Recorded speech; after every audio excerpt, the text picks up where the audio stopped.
સુરત નાસિરનગરના 100થી વધુ મકાનોના ભૂતિયા ડિમોલિશન મામલે વિરોધ ઉગ્ર બન્યો। સુરતના નાસિરનગર વિસ્તારમાં 100થી વધુ મકાનોના કથિત ભૂતિયા ડિમોલિશન મામલે સ્થાનિક રહેવાસીઓ અને કોંગ્રેસના આગેવાનો દ્વારા મનપા કચેરી બહાર ધરણા યોજી ઉગ્ર વિરોધ નોંધાવવામાં આવ્યો હતો। વિરોધીઓ મનપાના મુખ્ય ગેટ પર બેસી તંત્ર વિરુદ્ધ સૂત્રોચ્ચાર કર્યા હતા। સ્થાનિકોએ ડિમોલિશન પ્રક્રિયામાં જવાબદાર અધિકારીઓ સામે કડક કાર્યવાહી કરવાની માંગ ઉઠાવી હતી। વિરોધને પગલે કોઈ અનિચ્છનીય બનાવ ન બને તે માટે પોલીસ તેમજ સિક્યોરિટીનો ચુસ્ત બંદોબસ્ત ગોઠવવામાં આવ્યો હતો। અસરગ્રસ્ત પરિવારોમાં વધુ રોષ ત્યારે જોવા મળ્યો જ્યારે જે મકાનોનું ડિમોલિશન કરવામાં આવ્યું હતું તે મકાનોના વીજ બિલ આજે પહોંચતા લોકોમાં નારાજગી ફેલાઈ હતી।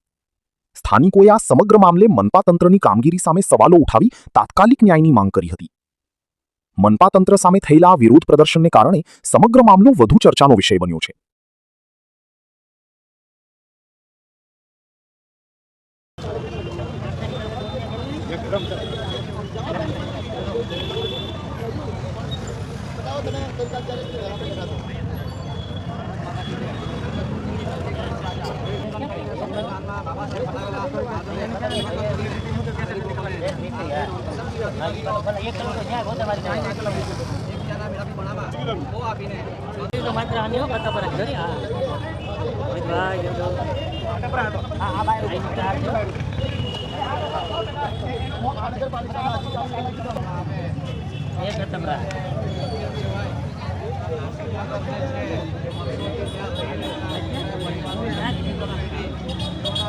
પેલા વિરોધમાં આવ્યા છે પેલી બાજુ ઉભા છે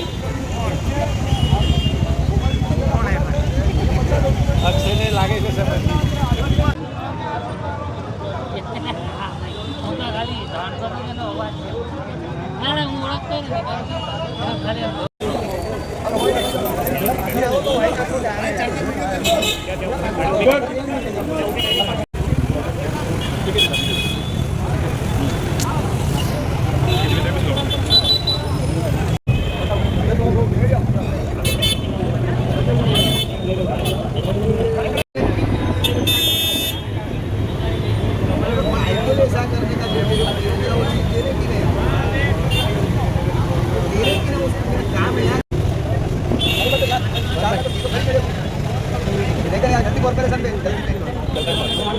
પછી આ ગાનો ડોત ને તો જિંદગી કોઈ બરબાદ કરી નાખે।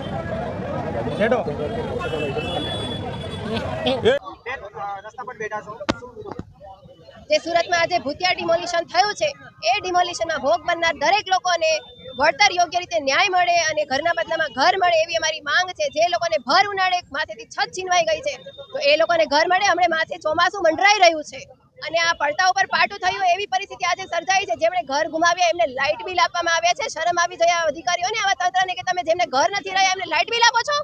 શું વિચારીને વહીવટ કરો છો? આ બધી સોપારીઓ ફોડવા વાળા લોકો છે એમને પકડો। બને ત્યાં સુધી જલ્દીથી આ કાર્યવાહી થવી જોઈએ અને લોકોને ન્યાય મળવો જોઈએ માંગણી સાથે અમે આજે ધરણા પર બેઠા છીએ।